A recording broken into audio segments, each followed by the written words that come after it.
Today we'll write the equation of a regression function.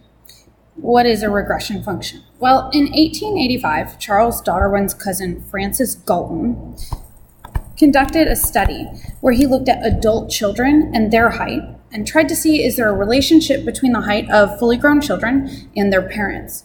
Here's what he found. For really tall parents, their children tended to be a little bit shorter than them.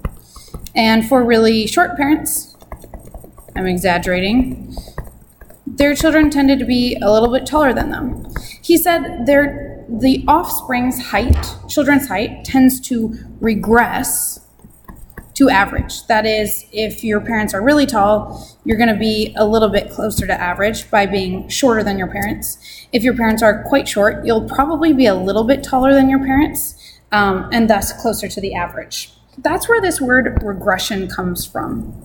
Now, you know by looking around and looking at your parents' height, your friends' height, those around you, this is just a trend, meaning there are some exceptions. Sometimes really tall parents have kids who are even taller than them, or sometimes average parents have a kid who's really tall or really short, but most of the time this pattern exists. So from Galton's data came this idea of regression. A regression function is a function that best approximates or best fits a data set. It'll show us the overall pattern, but it does not perfectly fit a data set.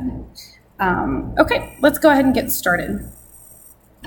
In our first example, if we're talking about years, we always just go ahead and make this x value 0, and instead we make x the number of years since whatever that first year was. So in this case, number of years since 1980.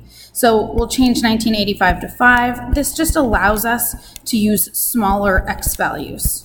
2000 was 20 years since 1980, and so on. Okay, so now we're looking at this pattern. I can see that wine consumption started to decrease, and then it's increasing again. So maybe I've got this sort of parabolic shape where consumption goes down for a little while, and then it goes back up. If we're taking a look at these values, we see it's going down by 0.3 gallons per adult here, then increasing by 0.1 gallons per adult, increasing by 0.5 gallons per adult. So these x values are evenly spaced apart, but the y values aren't changing with a perfect rate of change. The rate of change at which the values are increasing or decreasing, it's different. So there's not going to be one perfect pattern that exactly fits this data set. That's why we'll need a regression function. In Algebra 1, you called this a line of best fit, but because today we're not only using lines, we'll use the technical term, which is a regression function, a function that best fits the pattern. Now, how you calculate this is calculator dependent. There's not a way to do it without your calculator that we will focus on in this class. So you'll need to choose one of two videos to watch next. You'll either need to watch video 1.13b if you have a TI-84 plus or a TI-83 plus. If you have an Inspire, please watch video 1.13c.